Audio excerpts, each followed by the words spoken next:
আমরা যে ছবিটা দেখতে পাচ্ছি, আমাদের ক্যামেরা পার্সন সন্দীপ সাধুকা দেখাচ্ছে যে রায় ঘোষণার আগে যে আশায় বুক বাঁধছিলেন যারা শিক্ষক শিক্ষিকা যারা 6 বছর ধরে পড়াচ্ছেন, আজকে রায় ঘোষণার পর তারা কার্যত ভেঙে পড়ছেন, কান্নায় ভেঙে পড়ছেন। সব মিলিয়ে যে ছবি আমরা দেখতে পাচ্ছি সেই ছবিও।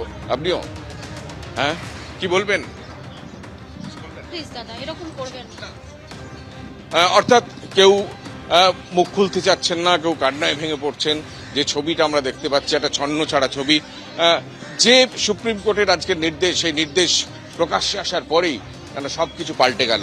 অর্থাৎ যে শিক্ষকরা 6 বছর ধরে চাকরি করছেন, যে শিক্ষকরা এতদিন ধরে বেতন পাচ্ছিলেন, যে শিক্ষকরা মাধ্যমিক উচ্চ মাধ্যমিকের খাতা দেখছেন, তাদের চাকরি এক নিমেষে আজকে সুপ্রিম কোর্টের নির্দেশে দুর্নীতির কারণে, স্যাগ্রিগেশন না করার কারণে যেভাবে বাতিল হয়ে গেল, যার ফলে আজকে শিক্ষকদের মধ্যে ভেঙে পড়ার ছবি, কান্নার ছবিটাই প্রকট হচ্ছে।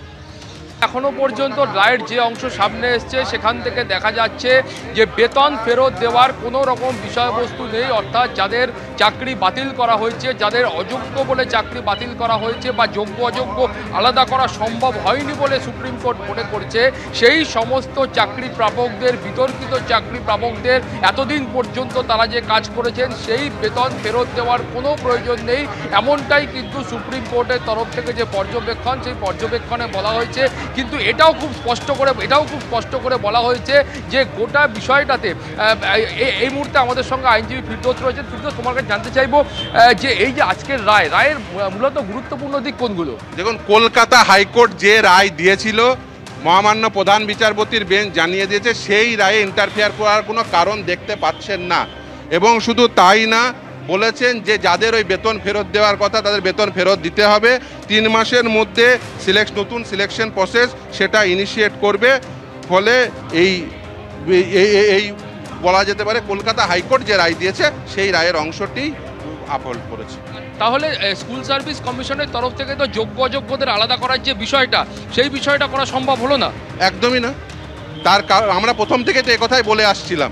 প্রথম কথা যে তারা অরিজিনাল ওএমআর শিট রাখেনি। ইভেন ওএমআর শিটের যে স্ক্যান কপি তাদের কাছে ছিল, তারা একটি এফিডেভিটে বলেছিল, সেটাও রাখেনি, শুধু সেটাও ধ্বংস করেছে।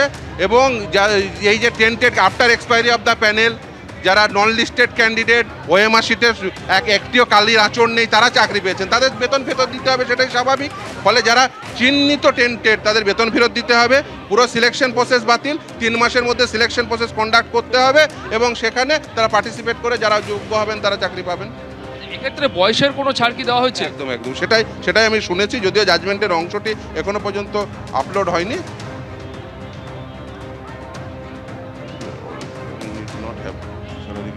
তাদের স্যালারি ফেরত দিতে হবে না যারা ওই নন টেন্টেড ক্যান্ডিডেট।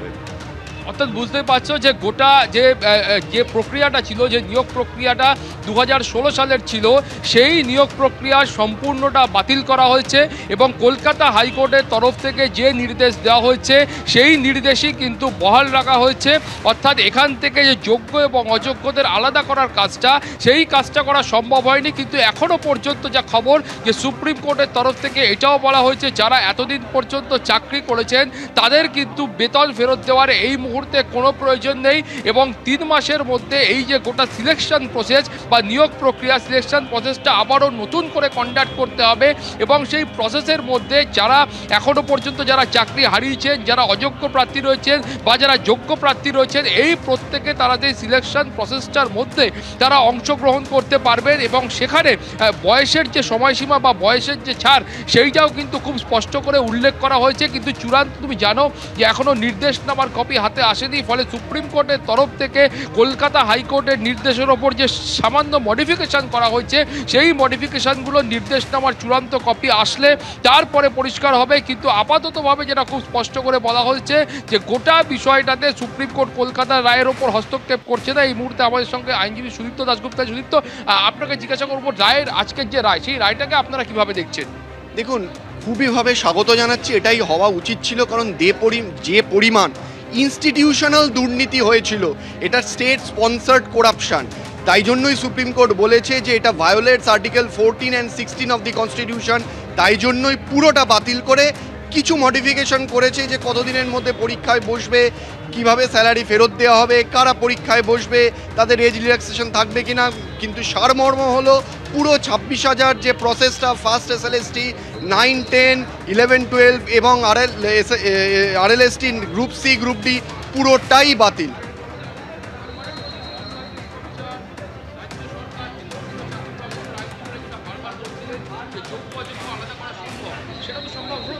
দেখুন, যোগ্য অযোগ্য আলাদা করা এই জন্যই সম্ভব হলো না কারণ সুপ্রিম কোর্ট পরিষ্কার বলল যে পরিমাণ দুর্নীতি হয়েছে এখান থেকে যোগ্যকে অযোগ্যকে বাছাই করা অসম্ভব, এবং তার ওপরও এসএসসি বা রাজ্য কোনোভাবেই সেরম ডকুমেন্টস দেয়নি যেখান থেকে প্রমাণ হয় যে এরা একেবারে যোগ্য, এরা কোনোভাবে টেন্টেড না এবং এরা কোনো দুর্নীতি করেনি। এখন তার মানে যারা যোগ্য এবং অযোগ্য যারাই 26,000 ছিল তাদের প্রত্যেককেই নতুন যে নিয়োগ প্রক্রিয়া আবার যে পরীক্ষা সেই পরীক্ষায় অংশগ্রহণ করতে হবে। যতটা শুনেছি, আবারও বলছি, আমি যতটা শুনেছি যারা শুধুমাত্র আপাতত যারা দেখা গেছে যারা যোগ্য টেন্টেড না তারাই নতুন পরীক্ষায় বসতে পারবে, যারা টেন্টেড তারাই নতুন পরীক্ষায় বসতে পারবে না, যেটা আমি শুনেছি। তবে জাজমেন্ট আসলে পুরোটা বোঝা যাবে।